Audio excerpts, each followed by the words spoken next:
तो आइए दोस्तों, आज देखते हैं 2026 बजट में आम करदाता जो होते हैं, जो हम और आप जैसे लोग टैक्स पेयर होते हैं, उनके जीवन में क्या बदलाव आने वाला है, क्या क्या नए पॉइंट ऐड हुए हैं, कौन कौन से अपडेट किए गए हैं, उसके बारे में हम लोग जानने वाले हैं। तो पहली बात, ये आयकर स्लैब में कोई बदलाव हुआ है कि नहीं हुआ है, ये बहुत ही इंपॉर्टेंट है। ठीक है, तो आप लोगों को पता होगा, वित्त मंत्री निर्मला सीतारमण ने आयकर दरों के स्लैब में कोई भी संशोधन नहीं किया है। जैसा पहले था वैसा ही अब भी है। इसका मतलब ये हुआ कि सैलरीड हो गए या मध्यम वर्गीय जो करदाता हैं, उनकी टैक्स की देनदारी वैसी ही होगी जैसा पिछले साल थी।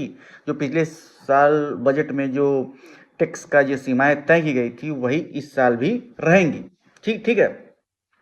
अब आते हैं भाई, कोई छूट मिलने वाली है कि नहीं। तो छूट और कटौतियों में क्या क्या हमें मिलने वाला है, क्या क्या देखने को मिल सकता है। तो धारा 80C और 80D जैसी लोकप्रिय टैक्स बचत योजनाओं में कोई राहत नहीं दी गई है। ठीक है, इसलिए आप लोग कोई राहत की बात कर सकें, ऐसा कोई इस बजट में नहीं है। निवेशकों और करदाताओं को अपनी मौजूदा टैक्स प्लानिंग रणनीति जारी रखनी होगी। जो आपकी मौजूदा टैक्स प्लानिंग थी वो वैसे ही जारी रहेगी।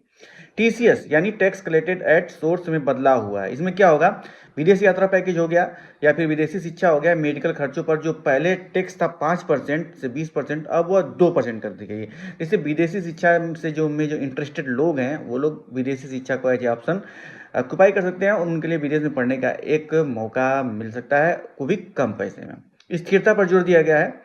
बजट का फोकस जो पर्सनल फाइनेंस वाले जो करदाता होते हैं, जैसे हम लोग जैसे हो गए, जो सैलरीड वाले होते हैं, उन पे नहीं, बल्कि पूंजीगत व्यय, विनिर्माण और रोजगार सृजन पे ज़्यादा फोकस किया गया है। और सरकार ने तो ये भी संकेत दिया है कि टैक्स ढांचे में बड़े बदलाव की ज़रूरत नहीं है। जो पहले इसके पहले वाले बजट में जो पेश किया गया था, वह एज इट इज़ ही वह रहेगा, जो सैलरीड पर्सन है या जो पर्सनल फाइनेंस से रिलेटेड लोग हैं उनके लिए। ठीक है, तो ये रही कुछ 2026 बजट की इंपॉर्टेंट बातें, जो कि पर्सनल फाइनेंस, जो आम करदाता हैं, जो सैलरीड पर्सन है, उनके लिए क्या क्या इस बजट में महत्वपूर्ण बातें हैं, उससे रिलेटेड ही हमारा वीडियो था।